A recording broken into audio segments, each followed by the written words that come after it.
Bonjour à tous, aujourd'hui on bricole un petit peu, supposons qu'on ait perdu notre clé.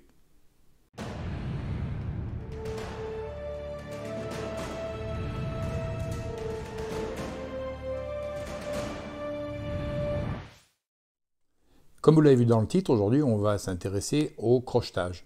Alors, petite mise en garde, il ne s'agit pas d'apprendre comment aller cambrioler votre voisin, mais plutôt satisfaire, on va dire, 3 points. Le premier peut-être la curiosité intellectuelle, savoir comment fonctionne une serrure, ça peut peut-être vous intéresser. Deuxième point, éventuellement, si vous perdez une clé et que vous n'avez pas d'autre option, vous pouvez peut-être réussir à vous débrouiller avant de tout défoncer à coups de marteau. Et enfin, troisième point, je pense que c'est utile de connaître, d'être conscient de la faiblesse de certains systèmes de verrouillage, cadenas, serrures, etc. Alors évidemment, il y a plein de vidéos sur Internet qui vont vous montrer comment pratiquer, comment effectuer un crochetage, le crochetage d'une serrure. Et si vous n'êtes jamais passé sur une de ces vidéos, je vais vous expliquer ça brièvement. Et puis, si vous êtes gentil, à la fin, je vous ferai quelques démonstrations avec quelques serrures différentes. Point de départ, quand vous regardez votre serrure, que ce soit votre porte ou ailleurs, très souvent vous allez trouver donc quelque chose qui ressemble à ça, avec la fente ici où vous allez introduire votre clé. Si vous regardez à l'intérieur, vous allez voir, vous allez noter la présence d'un petit piston à l'intérieur. Ça va être le premier d'une série. Si maintenant on prend ce barillet et qu'on le tourne et qu'on le met à plat et puis qu'on l'ouvre, on tomberait à peu près là-dessus. Alors vous voyez là sur ce schéma-là, j'ai mis 5 pistons, on pourrait en mettre 6, on pourrait en mettre 3, 4, etc. Ça dépend des serrures. Donc vous avez donc ces petits pistons ici, et vous avez la partie mobile ici, la partie qui va donc entrer en rotation quand vous allez tourner votre clé, et vous avez le reste qui va rester fixe. Pour comprendre comment fonctionnent ces petits pistons, il suffit de regarder ici sur ce schéma. Vous voyez que le piston est coupé en deux, c'est-à-dire qu'il y a deux parties dans ce piston qui est poussé par un ressort et qui vient donc à ramener le piston à la partie haute, la partie supérieure, c'est-à-dire à la limite où vous le voyez ici. Quand vous allez introduire votre clé, vous allez avoir un dessin sur la clé, la forme des dents qui vont venir, ces dents qui vont venir pousser sur le piston pour le descendre suffisamment pour que la ligne de césure, qui se trouve ici, permette à la partie mobile, ici, à cette partie-là, donc d'entrer en rotation et donc de déverrouiller la porte. Donc l'objectif, quand on cherche à crocheter quelque chose, quand on cherche à crocheter une serrure, c'est d'arriver à amener tous ces différents pistons à la bonne hauteur, de manière à ce que toutes les coupures entre les deux pistons se trouvent sur la ligne de césure, ce qui va libérer la partie mobile du barillet. Donc je répète pour ceux du fond qui n'ont pas bien compris, dans chacun de ces puits, vous allez avoir donc deux pistons, l'un sur l'autre, avec un ressort.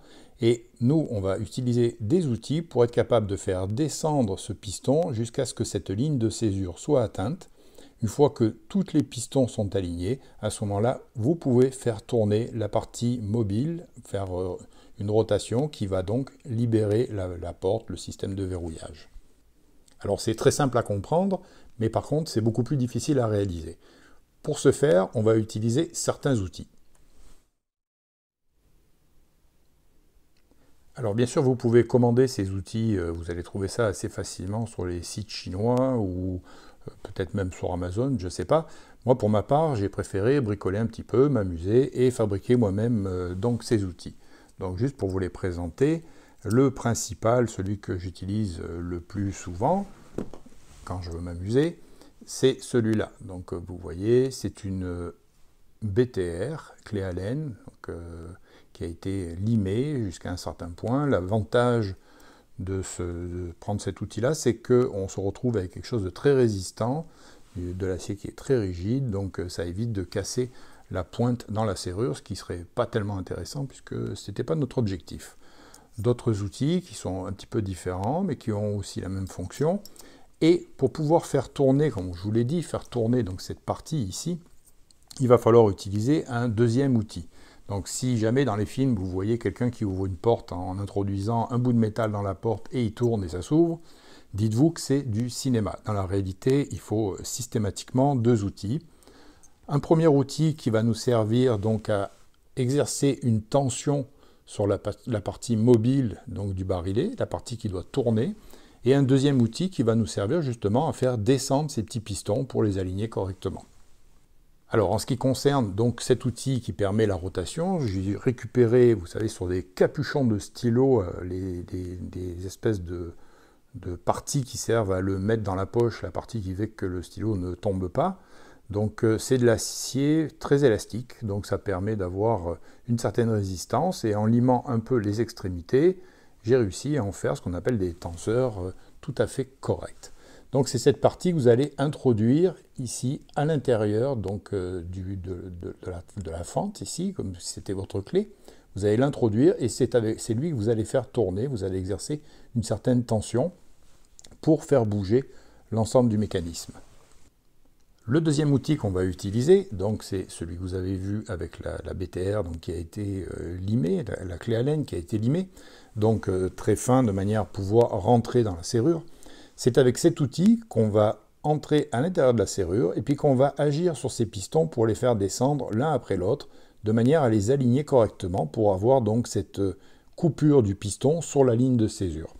Donc pour ce faire, on va exercer avec le tenseur une certaine tension sur la partie mobile du barillet, ce qui va avoir pour effet que dès qu'on va descendre et qu'on va atteindre donc cette ligne ici, dès qu'on va descendre le piston et qui va arriver donc à la ligne de césure, à ce moment-là, il va y avoir un espèce de petit blocage. On va le sentir, il va y avoir un petit blocage qui fait que si on relâche, la partie haute pourrait remonter, mais la partie basse va être coincée par la césure ici, par la césure qui est au milieu de son puits.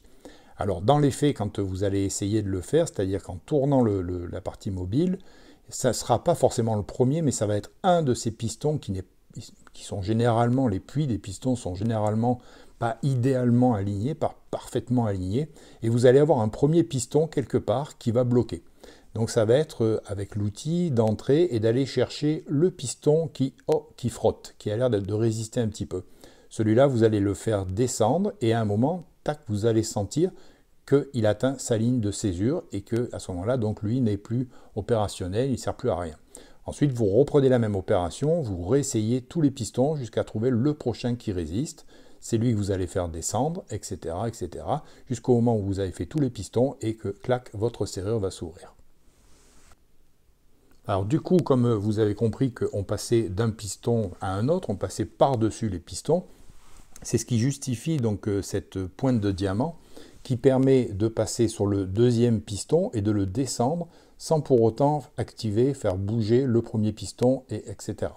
C'est aussi l'utilité de cet outil-là, qu'on appelle plus un palpeur, qui permet justement d'aller encore mieux, aller choisir un seul piston et de le faire descendre, etc., sans pour autant agir sur les autres pistons.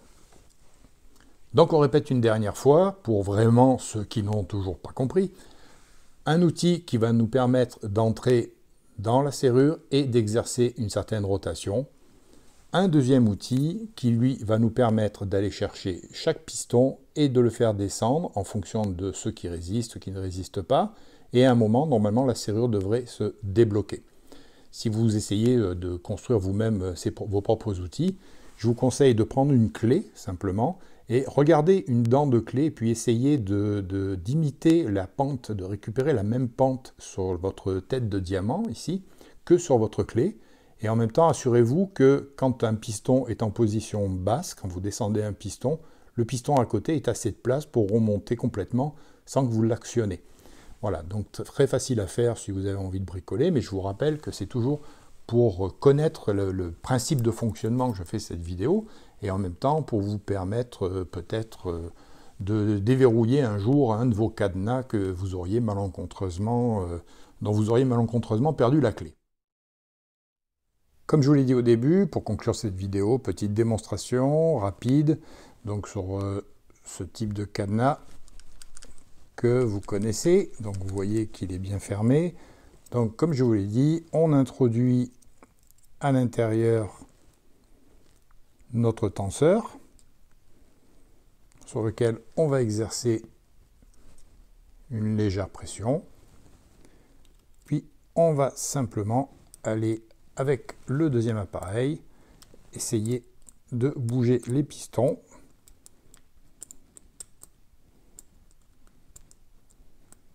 Jusqu'à obtenir le résultat souhaité. Désolé, c'était un peu long. Et à ce moment-là, on le reverrouille. Deuxième exemple sur un cadenas d'une marque quelconque. Donc toujours pareil, on introduit notre tenseur, on exerce une certaine pression, et là c'est un petit peu plus compliqué. Donc vous avez vu que le cadenas était bien fermé. On se met en place. Une légère tension. Et on va chercher nos pistons. Et voilà, l'opération est déjà terminée.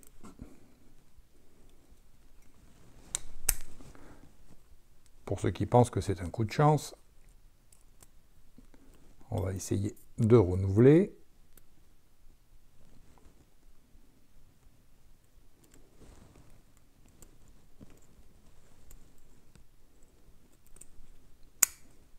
Et voilà, cadenas ouvert.